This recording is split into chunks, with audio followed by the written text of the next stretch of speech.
मैं sub inspector Avinash Chaudhary आप सभी का स्वागत करता हूँ इस यूट्यूब चैनल पर। साथियों, एक क्वेश्चन बार बार आ रहा है मेरे सामने।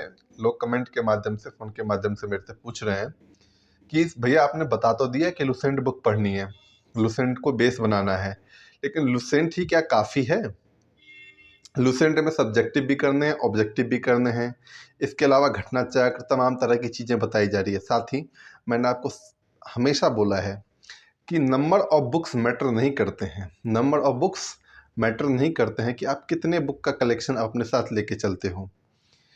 नंबर ऑफ रीडिंग, आपने कितनी बार उस बुक से गुजरे हो वो मैटर करता है, कितना आपने रिवीजन किया है।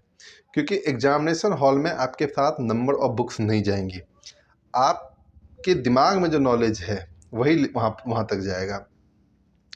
अब लोग 75 चीज़ें पढ़ लें, 75 बुक्स ले लें, लेकिन अब होता क्या है, ये भी पढ़ लिया, ये भी पढ़ लिया, ये भी पढ़ लिया, ये भी पढ़ लिया, लेकिन कॉन्फिडेंस किसी चीज़ पे नहीं है। मैटर करता है कॉन्फिडेंस। अगर आपने एक ही बुक को 75 बार पढ़ दिया है ना, तो मेरे हिसाब से, जो मेरे केस में मैंने देखा, कि वो ज़्यादा बेनिफिशियल होती है। रही बात कुछ चीज़ें, कुछ टॉपिक्स की, तो आप कवर कर सकते हो सकता है लुसेंट के कुछ टॉपिक्स आपको समझ में ना आए, तो आप कहीं और से कर सकते हो, किसी अदर सोर्स से कर सकते हो। लेकिन मेरे हिसाब से, जो मेरा एक्सपीरियंसेस है, कि लुसेंट का सब्जेक्टिव किताब जो कंबाइन आता है, जिसमें हिस्ट्री, पॉलिटी, इकोनॉमिक्स, साइंस सब कुछ होता है, उस बुक को आप लीजिए, उससे बार बार गुजर जाइए।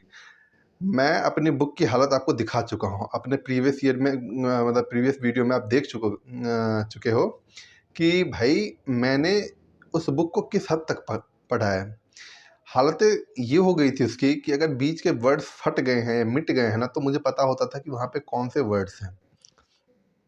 तो आपको उस हद तक गुजरना पड़ेगा। आप ये ना सोचें कि मैं 75 बुक्स ले आऊँगा, नोट्स ले आऊँगा, तमाम चीज़ें। हाँ, एक बात आती है कोचिंग के लिए। जो बच्चे अभी नया-नया स्टार्ट कर रहे हैं, उनको हो सकती है कि वो अंडरस्टैंडिंग डेवलप ना हो किताब पढ़ने के बावजूद, तो वो अंडरस्टैंडिंग डेवलप करवाने के लिए आप क्या कर सकते हो, किसी कोचिंग का सहारा ले सकते हो। ठीक है? जिनके पास टाइम है। लेकिन अब मेरे हिसाब से कोई अब बच्चा सोचेगा कि नहीं, आने वाली वैकेंसी के लिए मैं अब कोचिंग लूँ, तो मेरे के हिसाब से अब देर हो गई है।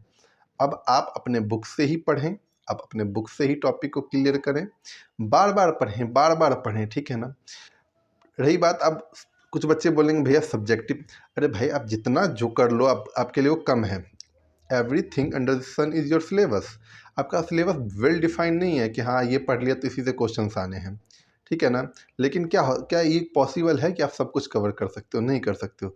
उसका भी एक दायरा है, हम लोग को पता होता है कि कहाँ से क्वेश्चन आने। छोटी-छोटी मिस्टेक से बचने के लिए कॉन्फिडेंस का होना बहुत ज़रूरी है। जब आप आखिरी तक पहुँचोगे तो आप देखोगे कि छोटे-छोटे मिस्टेक की वजह से ही आप पेपर में रह जाते हो। इसलिए मैंने पहले भी आपको बता दिया, बुक लिस्ट वाली वीडियो आप देख लो, है ना? पहले उसको तो कवर करो। अब लुसेंट मैंने बता दिया, लुसेंट उसका मतलब एक बार रीडिंग मार दिया हो गया? नहीं, मैंने उसमें क्लियरली बोला है कि उसके डाइवर्सिफिकेशन का आपको पता होना चाहिए। उसमें बहुत सारे फैक्ट्स हैं, बहुत सारे फैक्ट्स हैं, आपके एक बार पढ़ने से नहीं होगा, बार-बार गुज़रना होगा उससे। जब कोई क्वेश्चंस देखो, तो अब ज़रूरी है कि मान लो बाबर से कोई रिलेटेड क्वेश्चन आ गया, तो उसके डाइवर्सिफिकेशन का मतलब क्या है कि सेम टाइप के क्वेश्चन क्या हुमायूं से क्रिएट हो सकते हैं, अकबर से क्रिएट हो सकते हैं? ये चीज़ आपको सोचना पड़ेगा, आपको डेवलप करनी पड़ेगी। कोई एक बुक नहीं बना जो 100% बोल दे कि इससे आएगा। लेकिन मैंने तमाम तमाम तरह के एग्ज़ाम दिए, बिहार एसआई से रिलेटेड, बिहार सीजीएल से, उसके बाद यूपी के एग्ज़ाम्स दिए हैं, सेंट्रल के एग्ज़ाम दिए। मैंने ये देखा है कि लुसेंट जो है, अगर आप उसको बहुत बेहतर तरीके से पढ़ जाते हो, तो वो मोर देन सफिशिएंट हो जाता है। करंट अफेयर के लिए मैंने तरीका आपको बता दिया अलग वीडियो में। एक करंट अफेयर का वीडियो ज़रूर देखना, किस तरह से करना है। एक बार करके तो देखो, जो मैंने आपको तरीका बताया वो करके भी देखो। अगर आपके पास टाइम है, अब किसी बच्चे ने लुसेंट बहुत बार पढ़ दिया है, तो अब उसके पास टाइम है, तो आप क्या करो, अगर सब्जेक्टिव ही लगाना है, लुसेंट का सब्जेक्टिव या कहीं से घटना चक्र का सब्जेक्टिव, तो टॉपिक वाइज लगाओगे। मान लो आपने मुगल पढ़ दिया, आपने मुगल पढ़ लिया, या मान लो सनातन, वो मतलब सनातन धर्म वगैरह, बौद्ध धर्म, जैन धर्म, ये सब पढ़ दिया आपने, तमाम तरह की चीज़ें, तो उससे रिलेटेड चीज़ें आप ऑब्जेक्टिव में जाके देख लो, ठीक है ना?